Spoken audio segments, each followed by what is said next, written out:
Welcome to Season 2 of FinTech's a podcast by the one and only policy shop for Canada's fintech scene. I'm Alex, and I'll be your host. Join me as I talk to the people who are making a big difference in the lives of Canadians. Today, our guest is Andrew Spence. He thinks Canadians are getting fleeced. That's the title of his new book about Canadians versus their banks. We talked to Andrew about his book, his time in the British Public Service, as well as what all of this has taught him about Canada. Andrew, thank you for joining us today. Alex, it's a pleasure. Thank you for having me. You are intimately familiar with how our banking sector works. So let's jump right into it and talk about your book, Fleeced. What's the thesis of your book? Well, for some time I've been concerned about increasing consolidation across all major strategic industries in Canada. And I think none is more important than the banking system itself, largely because it, as we know, facilitates payments, it provides credit to the economy. And so it's a piece of public infrastructure in a sense. It's been outsourced to privately owned institutions that are managed and licensed in a charter. And I have become increasingly concerned that the banking system was maximizing a position of dominance in terms of arbitrarily assigning fees to transactions wherever they might be easy to identify at increasingly high prices. But more importantly, there was increasing evidence that the banking system is just not in the business of providing credit to small and medium-sized businesses.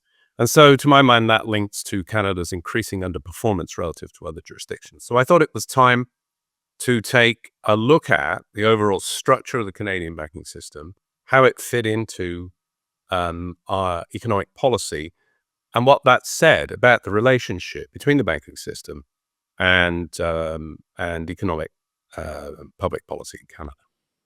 You said banks are not in the business of extending credit to small and medium-sized businesses. So what are the banks in this country in the business in? Well, it's a very interesting question. Banks have a license to operate, right? And licenses come with certain conditions. We have driving licenses, for instance, because if we hurt or maim somebody, that license can be taken away. So there's a degree of conduct that we must adhere to ensure that we have that license. My own view is that license is increasingly, or the terms of that license are increasingly ignored by the federal government, which has responsibility for regulation, which means banks see themselves less as a piece of public infrastructure there to facilitate private and public sector activity, and more to how do I maximize my return to my shareholders, and how do I minimize my share price volatility? Because at the end of the day, that's what shareholders want. They want high returns for low risk. And so to my mind, the corporate purpose of Canadian banks has been lost in terms of representing a single goal, which is maximizing shareholder returns. And of course, consumer interests are quickly dropped to the bottom of the pile if that's your principal corporate purpose. And facilitating that private and public sector activity that you've been given the license to do is also dropped. You take a really broad look at banking in your book, and there's a long list of ways in which Canadians are getting, to repeat your title, fleeced. When you reflect on all the examples you provide in your book, what are the most egregious ones? What are the ones you look at and think, how is it that people are okay with banks getting away with this? It's very hard to say what are your top 10 top 10 issues. I will relate to you an anecdote. I had an op-ed in the Globe at the end of September, and unsolicited, I received a message on LinkedIn from an individual who had taken over his aging father's financial affairs for a variety of reasons, mostly just getting old. And he identified for me over a 24-month period a whole host of fees that his father had been charged, largely because he had become incapable of managing his financial affairs. So they were, non-sufficient fund charges of $50 a pop, right? Overdraft charges every time you dip below zero. applied interest, fees on just having a bank account, which added up to over $2,400 over a 2-year period. And what's remarkable about that is that in the United Kingdom, for instance, the Financial Conduct Authority, which has as its mandate to focus on consumer protection and issues, had banned pretty much all of the charges that we in Canada have to face. And so I think that's the first thing to identify. The banks are free to apply an arbitrary price to an arbitrary transaction. And I think that needs some attention. And here in Canada, we don't do a very good job of that. The other issue I identify is the rate of interest on credit cards, which remain at 20% and have done for the last 40 years. If you think about the interest rate on a credit card back in the 1980s, say about 25%, the rate of interest on a prime-based loan for the best borrowers was 22.5%. So there was a marginal spread, in a sense, of about 250 basis points that one could ostensibly defend on the basis of, lower quality credits being given access to credit card. And the banks need protection against that. And I think that's a perfectly well-reasoned economic argument. But when the prime rate through the depths of the COVID crisis got down to something like 3.5%, the credit card rate was still 17.5%, and inflation was barely 1%. And so here you have this massive 14% spread that, does not reflect, in my view, either the marginal cost of providing that credit, nor would it in any sense account for suspected fraud and potential credit losses. In fact, S&P ratings of credit card trusts would argue for the investors on the other side of this transaction that about a third of the overall borrowers were, quote, super prime. So we don't see this data. And so I have to assume that this is excessive pricing because I'm not given the data to refute my argument. So Right. Those are two of examples of how the conduct of banks reflects the fact that the structure of the market is highly concentrated. And there is no agency in Canada that is paying any attention to this, whereas in other jurisdictions, they not only manage for stability, they also manage for consumer interests and the interests of users. Early in your career, you worked in the public service in the UK. A little later on in this conversation, I want to ask you about that specifically. Sure. But I appreciate the FCA in the UK has done some stuff here. We have in Canada the Financial Consumer Agency of Canada. Policymakers give it its mandate. Is it just that the Financial Consumer Protection Watchdog here is not doing its job? Is it not being given the tools it needs to do its job? What is holding our financial sector regulators back exactly? It's an interesting question. The history of consumer protection in Canada is an interesting one. It goes all the way back to the 1950s and 1960s. Oligopolies have been a permanent feature of Canadian economic life, it seems, for a very long time. And there's been a very cozy relationship between the owners of those organizations, their shareholders, and federal governments of various stripes. But there was an increase in public pressure for something to be done about this way back in the 50s and 60s. And so various agencies popped up at the federal level and the provincial level. But by the time we got to the early 1990s, consumer protection had fallen out of favor. The renewed ideological commitment to competition was seen as providing a market-based solution to consumer protection. The problem is along the way, we did nothing to encourage competition. And so that fell by the wayside. So the net result was governments did not particularly want to empower any agency within the federal provincial system to look after consumers' interests by intervention, by regulating conduct specifically. Moreover, many of the prior consumer and corporate affairs agencies had all been merged into things like Industry Canada, right? And so if you're a minister and a senior bureaucrat, and you're faced with choosing between consumers and producers, where producers hold the key to the door that provide jobs, you can be pretty sure who's interested going to win out. And so I think we've just here in Canada completely ignored the consumer protection file because there's been no ideological support for it. There's been no support for bureaucrats, and ministers have got bigger fish to fry.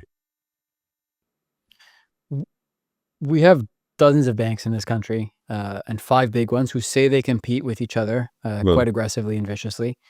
What exactly here is gumming up the wheels of competition?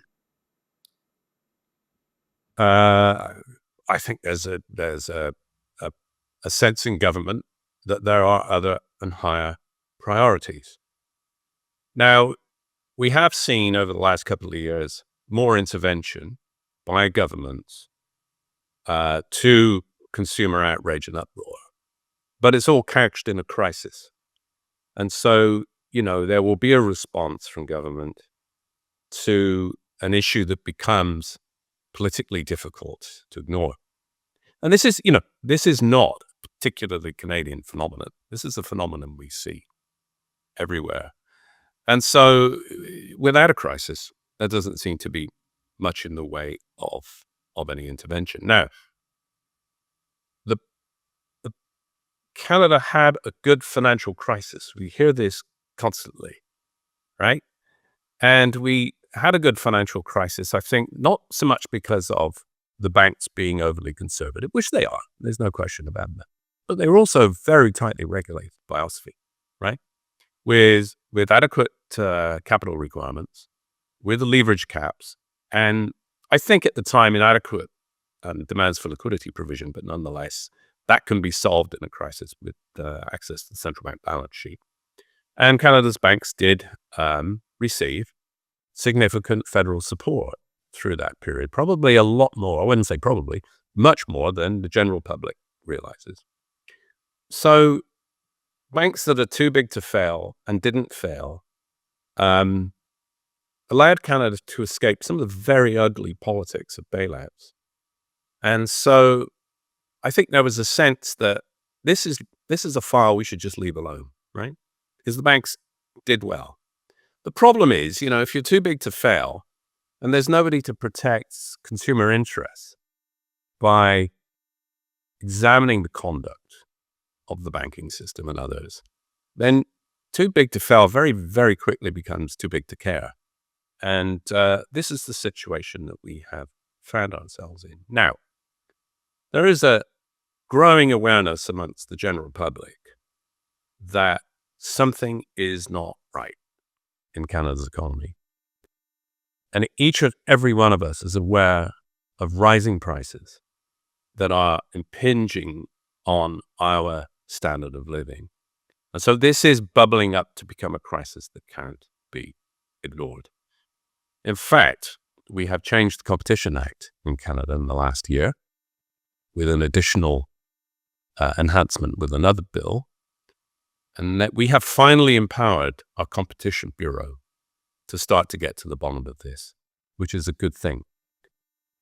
But I would observe that on a per capita basis, we spend considerably less on competition review and enforcement than other jurisdictions. And this is something we have to fix if we are going to deal with the anti-competitive behavior and the increasingly bold application of ever higher fees to arbitrary transactions within the banking system. In theory, in markets that work well, when firms just keep increasing their prices or treat their consumers poorly, the threat of a competitor taking your customer away is enough to check that impulse you might have to do all those things that I just said. We do have a number of banks. We have smaller banks that call Yep. themselves challenger banks. We have big banks who in public say they compete with each other. Why don't we see banks trying to take customers away from each other? And why isn't that a check on some of this bad behavior that you're mentioning? Are they all colluding? Like, what's going on? Yeah, it's a good question. So what do we know about oligopolies, right? We know that that the returns to cooperation far outweigh the returns of attempting to compete, right? And so we know from a long history in microeconomics that oligopolistic players lack the ability to act independently. And so they know this. And so I've spoken to senior federal bureaucrats and others, and they will all relate the same conversation, right? CEOs of the banks will come and say, well, and this was in the context of increasing concern about rising house prices. And of course, nobody can afford to pay cash for a house, so you have to get credit, and the banks are creating the credit. And so the banks themselves were legitimately worried about, whether they would have a serious credit loss on their hands on a major correction in home prices. And so they would, all of them, one way or another, would regularly say to the regulators and other policymakers, look, if I pull back from the market, somebody else is going to step in, right? And so really what they were looking for is, because of the structure of the market, it being anti-competitive to begin with, could you please make a decision for me because I'm not able to act independently? And of course, the political players certainly don't want to take responsibility for that kind of intervention, because I think it's sort of unprecedented. Probably would not have a lot of public support, given the prevailing ideology about the place of government and business in the overall efficiency of the economy. And so that, I think, is a good indicator that the structure of the market is not competitive. Now, we can get wonky on this, right? And say, we can look at the Herfindahl-Hirschman index of concentration. And sure, that'll tell you we're pretty concentrated, right? But it doesn't quite get at the next element in the paradigm when you look in the theory of industrial concentration, which is the structured conduct performance paradigm. So better measures look at the relationship between the marginal cost of producing a service or a product and the price that's charged in the market, right? So we know from microeconomics, price is equal to marginal cost. That doesn't really matter. What it means is we want to look at the difference between what the producer price is and what the end user will pay. Now, Alex, you're very familiar with the payment system, and it's recently come to light about volume pricing in the Interact system, which, basically, because we've kept fintechs at bay in this country for not clear purposes, by denying open and free access to individual banking data, so-called open banking, Interact basically dominates the entire payment system infrastructure in Canada, at least the electronics. And volume pricing to the big players is 6 cents a transaction. Well, they're charging individual consumers $1.40, $1.50. This is a massive markup over marginal cost. So that tells you right there that there is no limits on the conduct of how that is priced, and so it's coming through in performance, and the performance is pretty good revenue for the owners of Interact. Now, what about the rival banks? Well, they have to pay 43 cents, right? So we know that players like EQ Bank and the like are trying aggressively to be a challenger, right? They do have low and no fee transactions. They do not charge large spreads on foreign exchange transaction if you have one of those accounts and withdraw from an ABM in the UK, and if you walk through any of the major transportation hubs, their ATMs will say free transactions, right? So the challenger banks are already at a price disadvantage in order to provide services to challenge the big banks. Why? Because big banks own Interact. We know there are elements of governance on Interact that would raise eyebrows in any country that has, true good corporate governance standards. And so when you go and talk to the challenger banks in their dealings with OSFI, the problem they face is OSFI has a one-size-fits-all set of regulations that are designed for the big five, obviously the big six, because that's their biggest concern, which don't necessarily fit with the challenger banks, right? So the market in Canada is, despite the best efforts of many, is still not contestable. Now, the one way that you can make it contestable is to allow the banks to be unbundled with fintech providers who need open access to the payment system. And that's a pretty sad, sorry story. And the banks know this is coming, right? And they're just doing their best with their best friends in the bureaucracy, slow walking the eventual arrival of fintech so that they can get ready to try and hold on to as much of the rent over marginal costs as they possibly can.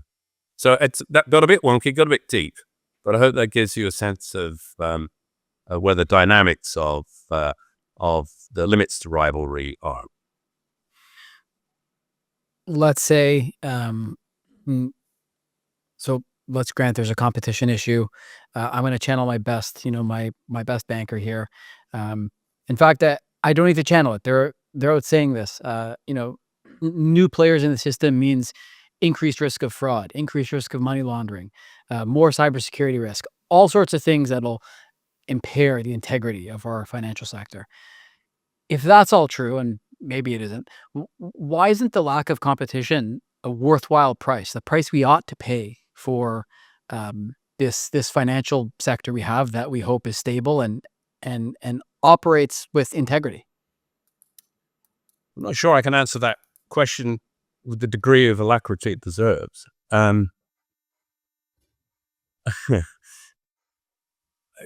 It's quite clear that Canadian banks didn't get bailed out in the financial crisis because there's a subsidy from taxpayers every day, right?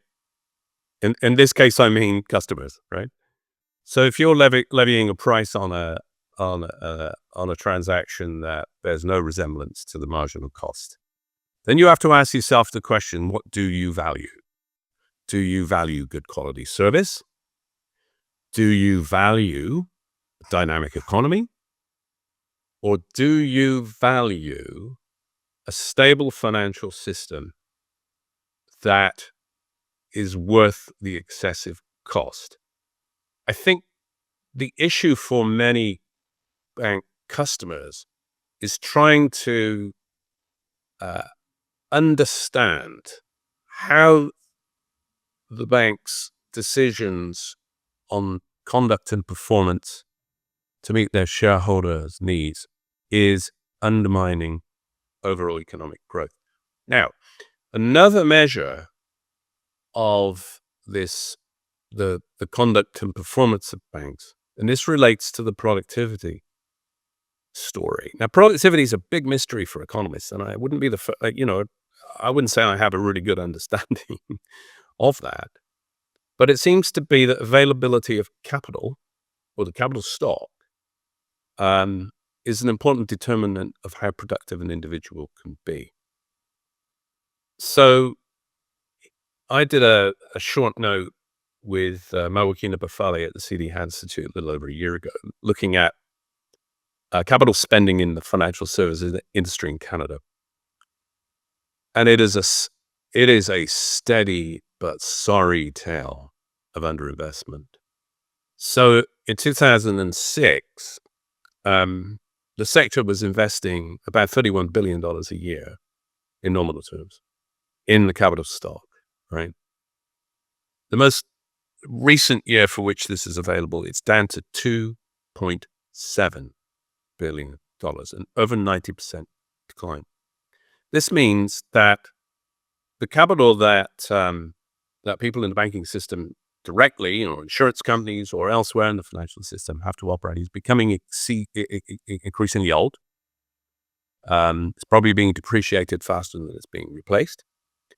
And meanwhile, other jurisdictions see their capital stocks continuing to climb. So if I'm not given the best capital equipment, the best information technology, the most up-to-date algorithms, I'm not going to be as productive against my competitors, right? Now, the market's not contestable anyway, right? So banks don't care.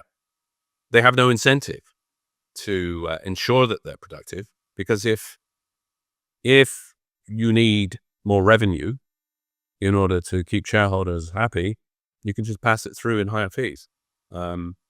So I think this is a serious problem for economic activity.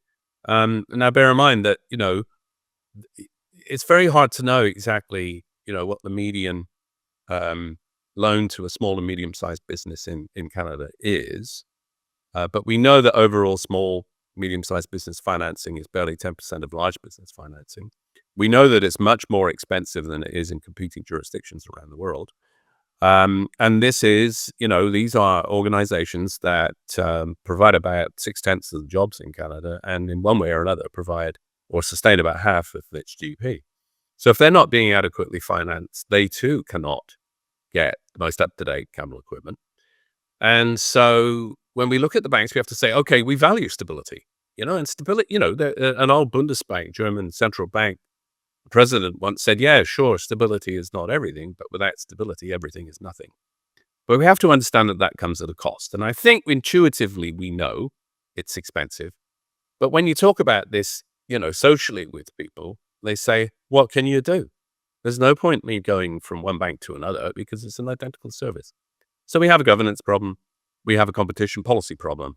And we have to decide collectively and politically whether or not we wish to deal with it. Part of the reason that motivated me to write the book was I felt that the general public needed to know what was going on.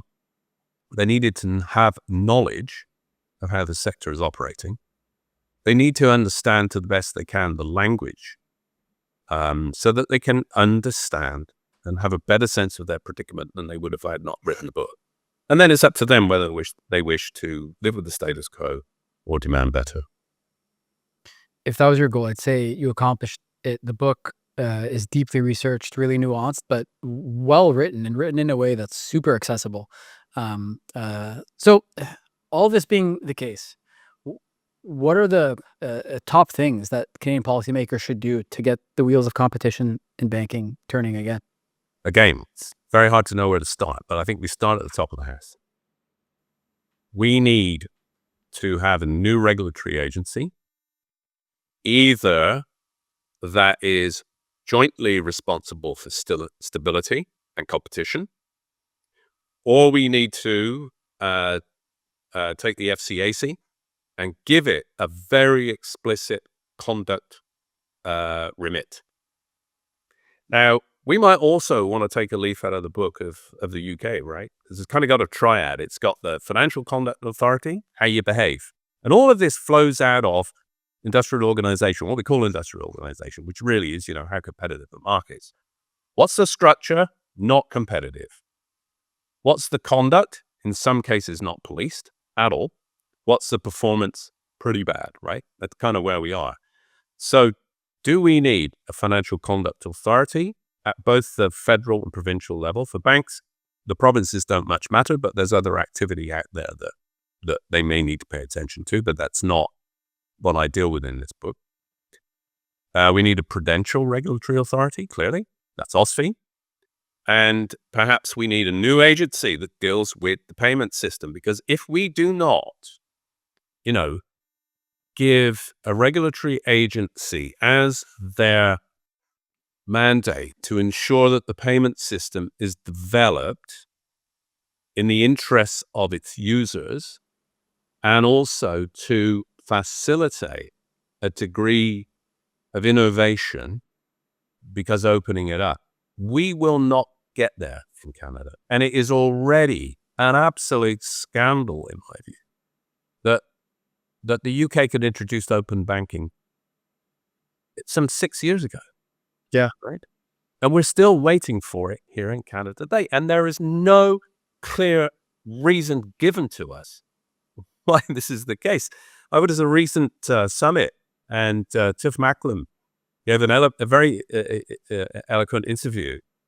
But you could see the pain in his face when somebody asked the question, why hasn't real-time rail arrived? Right? And you could see it really did not want to go there. I don't want to speak for Tiff. He can speak for himself. But it was quite clear it was a huge embarrassment.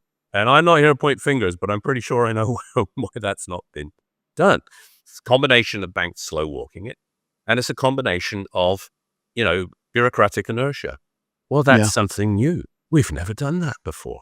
How can we be sure that we can protect consumer interests, prevent fraud? I mean, you speak to any of the jurisdictions in the world that have done open banking.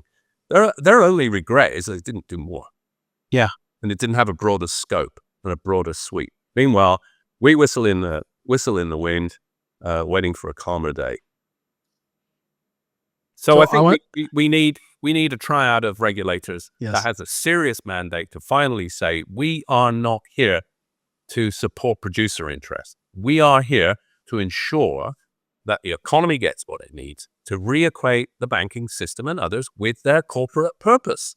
I have yes. no problem with banks being highly profitable if they align their activity with good corporate purpose, facilitate private and public sector activity at the lowest price, and with the best customer service. We just don't see those things right now.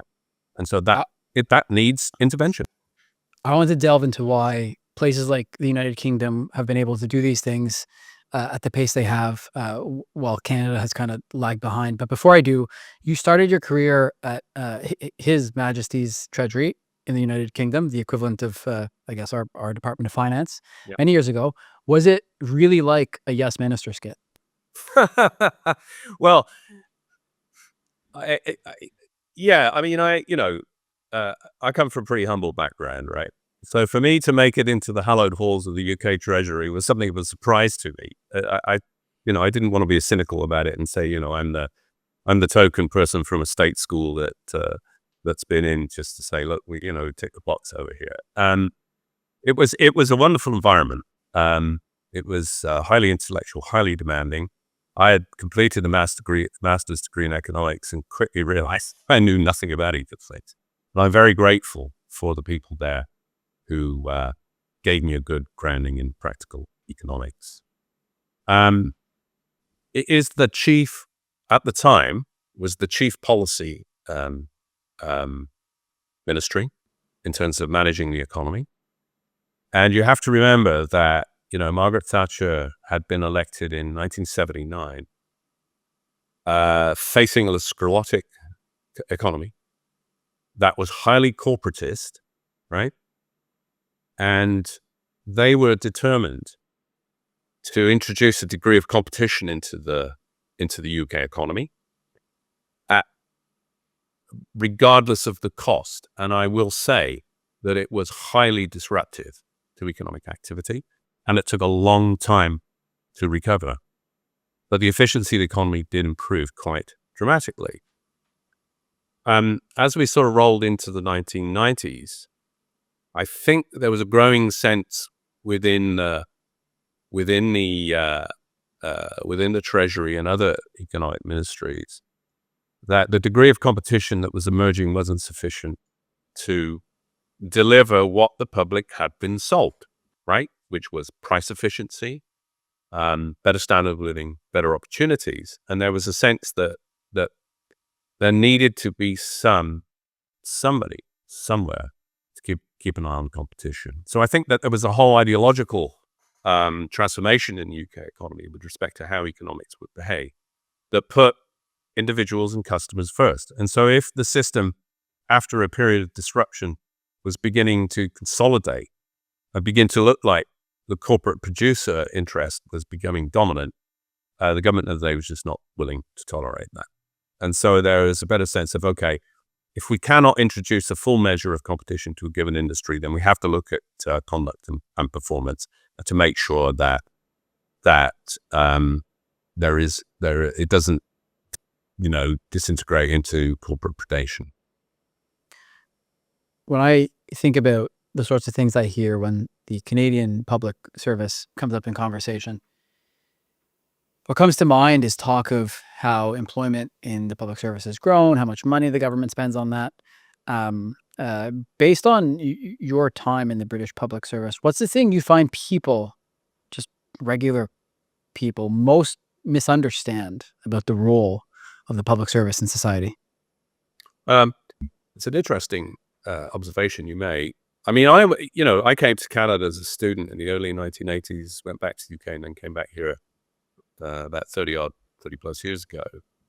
I remember when I first arrived in Canada, in North America in general, I was surprised of how the public denigrated public service. It was not considered to be a good career.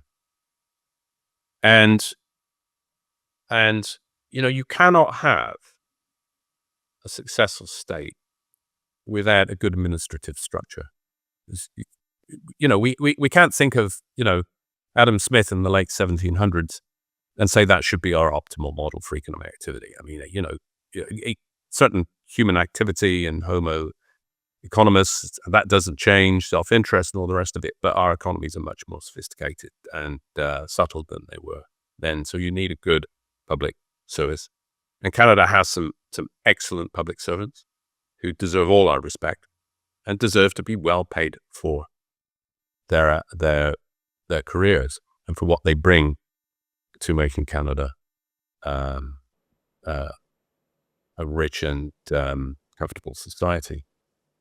However, they can only do as much as their political masters will let them. And there seems to be a long history in Canada of producer interests aligned with political interest.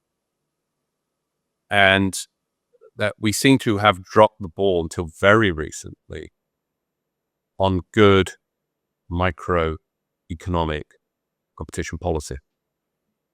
And so, when you look at the 1986 Competition Act, for instance, it was written by the very people it was meant to police. And so the fox was put in charge of the hen house, and we had this absurd thing called the efficiency defense, right? Well, yeah, a merger might lead to less competition, but it'll be more efficient. Well, that assumes that the efficiency is passed through to prices for consumers, but it wasn't. The efficiency was passed through to return for shareholders, right? And so I'm sure that had, including the existing competition commissioner, tearing his hair out over his inability to do anything about it. And if you look at the Efficiency Act, the Efficiency Clause, rather, it goes all the way back to an Economic Council of Canada report in the 1960s that was, was sort of animated to deal with many, many small, inefficient producers. When I last looked, that economy no longer exists, right? So if there's no political stewardship for economic policy, then there's only so much the bureaucrats can do. However, Right. It seems to me, finally, with the changes to the Competition Act having, the support of the entire House of Commons and across the political divide, the commissioner has now been empowered. And so I have reasonably high hopes that the extremely skilled, competent, and committed people we have in the public service can begin to make a difference. And we should all, as Canadians, be appreciative of that.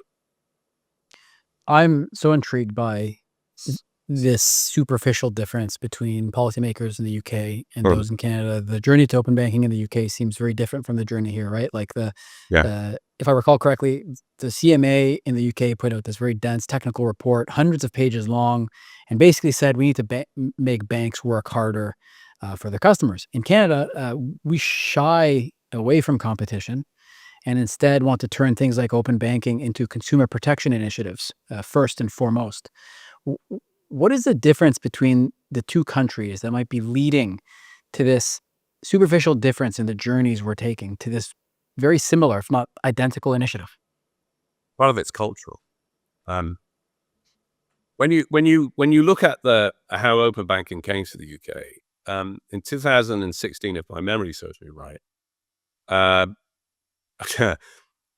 9 biggest banks in the UK were brought into a room in the Treasury, and I can see it now, with the portraits of former chancellors and goodness knows what, and beautiful oak paneling and a big giant chair, and they would have sat in there, and the UK government would have, or ministers or bureaucrats would have said, the government has decided that we are going to open banking in this country, and you are all on notice that this is going to happen. So go away and get yourself ready. So we will facilitate consultation between yourselves, between us, and between the fintech challengers that are able to make, for the first time, I might add, non-contestable markets contestable on a line-by-line basis, which really irritates the banks, right? Because they say, we built this infrastructure and now we're going to be picked away at the margin. Yeah, okay, fine, right? But banks have as many, if not more, very, very talented and clever people, and they respond to incentives. So if you give them the incentive, they will respond, right? They also said we are going to give you a 2-year deadline to get this done. You are all not going to agree between yourselves on what constitutes the right open banking structure. So we are going to we are going to assign an implementation trustee that will listen to everybody, but will rule finally on what the markers of development will be, and you must abide by them. We don't do that here.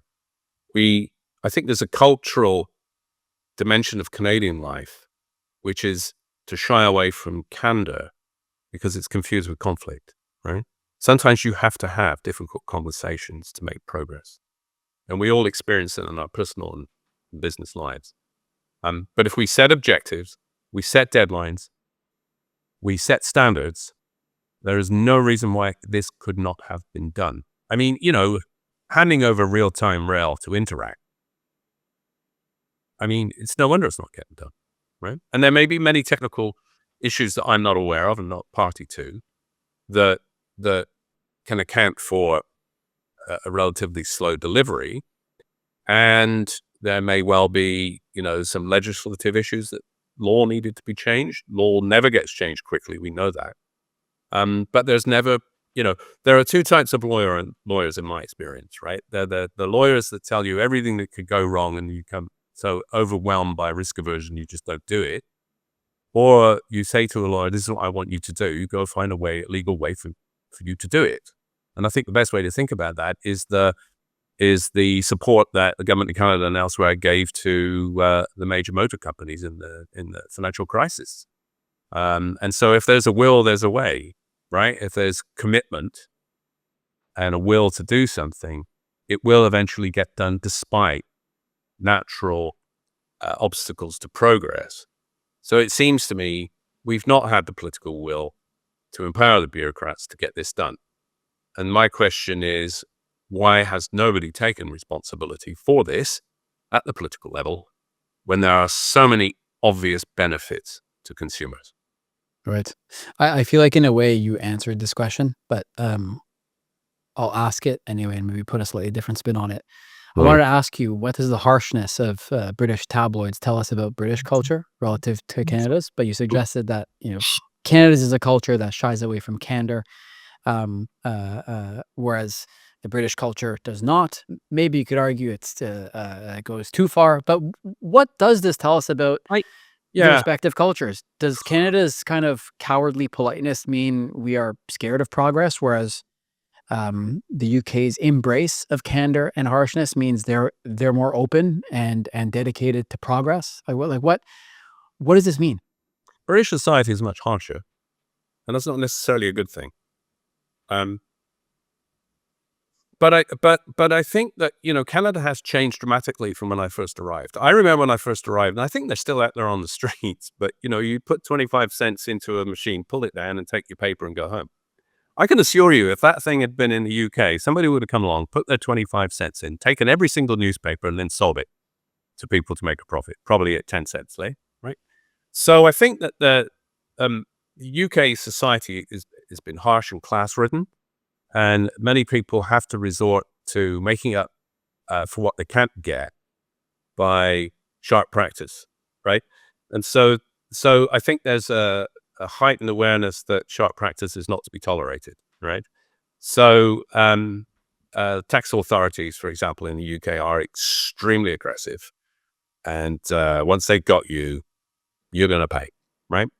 Whereas until recently, tax authorities in Canada were afraid to really go after taxpayers, right? Because of the potential blowback that you would get. So Canada's been also been an economy which in the past, when it's got into difficulties competing globally, it would, chop down more trees, crush more rocks, ship more oil and gas out to pay its way in the world. And I think that's just getting much, much more difficult. So the economic challenges we have now don't fit our assumptions about how the economy works and how we need to proceed. And so there's a degree of modernization that we need in terms of attitude. So I don't advocate being overly confrontational or blunt, for sure. I just, That does have downsides to you and others if you proceed that way. But we should have honest conversations with each other, and we should start to think about tomorrow is not going to be like yesterday. And it will be if we don't change, but everybody is going to live their new tomorrows, and they are going to be better, richer, more efficient than we are. So there's a cultural dimension to life in Canada that needs to change. But just look, I live in Toronto, so it's the biggest city, the most commercial city, and probably has the highest proportion of immigrants of any city in Canada. When you look at the distribution of the population now, that many of whom, like me, are immigrants and come from different parts of the world, it does not look at all like the Canada I first encountered over 4 years ago. You mentioned earlier that when you first encountered Canada all those years ago, you noticed that the public service was denigrated in a way that it wasn't in the United Kingdom. Why do you think that is? North America is a more libertarian society. There is people here have a sense that they are free to do what they want, and they should be free to do what they want. And I am sympathetic to that. I just think that you are not as free to do the things as you think you are, and the government is seen as the barrier to that, right? And I think we have dropped the ball on competition policy in a very key and demonstrable way, right? We know that economies have become much more unequal over the last 40 years. And I think that people in the UK and here will accept inequality if they feel that it has been earned. But if they feel that the system's rigged against them, and there's a sort of insider-outsider type model, and that you try to resolve that with taxation, they have a sense that the government's actually getting in your way and preventing you from realizing your own ambitions and aspirations. In the UK, I think there was less anti-government feeling because they attempted to deal with the economy in such a way that people would accept inequality because they felt they had a fair crack at it, right? So that perhaps is an answer to part of that question. Right. There's a lot of talk now about sluggish productivity growth, lackluster GDP per capita growth, especially compared to the U.S., capital and talent leaving this country and going south of the border. To put it differently, our economic indicators are telling us that things aren't going well and we're falling behind. And we're going to experience a relative decline in our standard of living if things don't change course.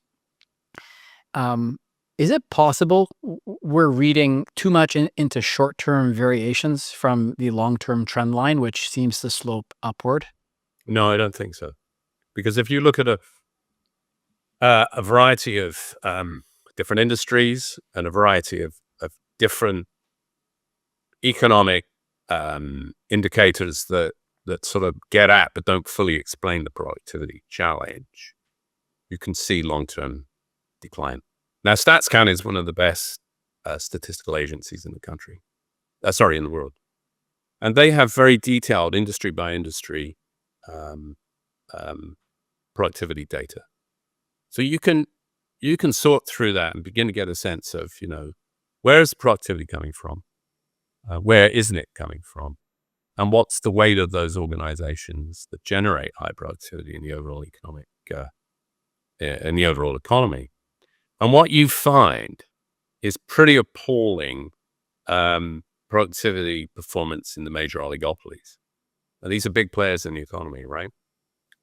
So we know we've got a problem there because it's demonstrable, it's in the data. And we often think about productivity as being, so the analogy has always been like, a loaf of bread rising before it's baked, right? Everything, the whole loaf sort of expands uniformly. But in fact, if you look at productivity data, what you find it's more akin to, a carton of mushrooms, where you've got, a couple of really big ones over here and then tons of lots of little ones. And what you find is the little ones have got great productivity growth, but they just don't have sufficient heft in the economy to be able to lift the whole thing higher. So if we have a situation, right, where I talked about before, where, the banks don't want to lend to small and medium-sized businesses, certainly not if there's no proof of concept, and certainly not if there's not already a good base of equity. And the financing you will get is from a credit card of 20% plus, right? So it's a miracle. Some entrepreneurs are almost so deluded that they're going to give it a go anyway, right? Because most people will say, like, it's going to be so difficult to get this done. I'm just not going to bother, right? So I think you can pull all these threads together and understand where the problems are, right? Competition matters, and giving people access to credit and financing beyond sort of private equity terms will give us a shot at reaching to the frontiers of innovation and discovery. Now, the United States, I understand why we compare ourselves to the United States, because it's the most relevant jurisdiction. It's right next door, right? And Galbraith used to say, if if your paycheck in Southern Ontario was $4 and it was $5 in Detroit, you went to Detroit, right? And so there's a long history between Canada and the United States, but their economy looks nothing like ours. It's nothing like ours, right? So we can't achieve what they achieve in the same way, in the same magnitude, right? They're just two different economies, two different cultures. But the one thing to think about is the structure of their banking system, right? They have 4 major money center banks. JP Morgan, Citibank, Wells Fargo, Bank of America. You look at their balance sheet, you look at their pricing of deposits, you look at the fees they charge. They look a lot like Canadian banks, right? Structure, conduct, performance. But there's 100 other banks, small and medium-sized banks, that serve local markets, that don't have the market power to crush deposits, don't have the ability to levy any old price they want to. And so they have to take a bet on the companies that are active in their local economies. And so those are the banks that are financing the innovation at the margin across the economy that's not related, to the major tech companies that are often put forward as the drivers of this competition. And they look more and more like monopolists anyway, so I'm not entirely sure that that's the right analogy. So we have a different economic structure, we have a different culture, we have more oligopolies that are not performing well from a productivity perspective, and we've already touched on the lack of spending on capital stock and productivity tools. So I think there's a very good sort of circumstantial case to be made that we could do a lot better. And these oligopolies need our attention. If we give them the incentive to do better, they will, right? Because economics at the end of the day is all about incentives. I remember when, as an investor, we needed to get around the foreign content restrictions on investment outside of Canada, and that cost us about 50 basis points of return in order to do that. And when the finance department, with the stroke of a pen to show what's possible, removed that restriction, we were extremely happy about it, right? Because we didn't need to pay the banks who we were using to structure the products to keep us in compliance with the law. The banks were upset because they had lost this business that they were very happy with. But to their credit, they responded very quickly here in Canada and started other activity that was able to replace the losses that they had experienced. So I'm a great believer in the fact that if you give, our industries the incentives to do better, they will. So incentives matter. And a lot of that sits in the economic ministries, Yes. which is, a way to illustrate just how important they are to get right. So we attack the oligopolies, we make the financial sector more competitive. What percentage of our productivity problem does that solve? 20, No idea. 10, 30, 50? I wish I could answer that question. I don't know. We'll have to see. I'm sorry. I'd like to be able to give you a precise answer to that, but that's a hiding to nowhere for me to have a stab at that. Is it at least a non-trivial percentage? Yeah, I think we could leave it at that, and we'll see where we end up in a couple of years' time. Listen, if like the payment system, payments provider Wise, right, when it entered, I think we know. I think this might have been an article, Alex, that you wrote, I think, but in Policy Options maybe. But I think you identified that transaction processing time went from like 20 minutes to 15 seconds. And our costs fell by about 20%, right? So that should be a productivity gain right there and there, right? Yeah. And I know that, in the book, when I wrote about the emergence of non-bank mortgage providers, right? I had this experience many years ago, waiting for 2 weeks for a mortgage, and then they declined it, right? I'm thinking, what? And I had to wait 2 weeks for that. And when the non-bank providers showed up, they'd have that done in a matter of days. Well, all of a sudden, the banks were able to do it in a matter of days, right? So they themselves can become more productive. And at that point, I'm really happy for them to make extremely high return on equity, right? Because they're doing a really good job. They've removed the customer pain point. I'm getting a lower price, and they're getting better returns because they've become more efficient. I don't have a problem with that. But I don't like the fact that there are loads of customer pain points, arbitrary fees. Yeah.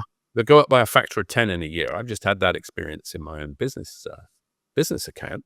And I've got to call into my bank to explain to me why that just went up from, $550 a month to $55. Because nothing's changed in my business. I'm not making any more money. Yeah. I'm not doing any more payments. So anyway. Speaking of pain points and arbitrary fees, I actually need to run so that I can renew my mortgage for the first time. I'm not looking forward to it. I don't know how long this process is going to be. Andrew, thank you very much for joining us today. It was a pleasure. It's an absolute pleasure. Thank you very much. And before we wrap up, to everyone who is listening, please pick up Andrew's book, Fleeced. It's, as I said, deeply researched, very nuanced, but very well written and easy to understand. Give it a read to learn more about the state of Canadian banking. It's available online and at all fine bookstores near you. And that's a wrap for this episode. Thanks for joining us. If you're looking for more, visit us at fintechscanada.ca or follow us on LinkedIn. See you next time.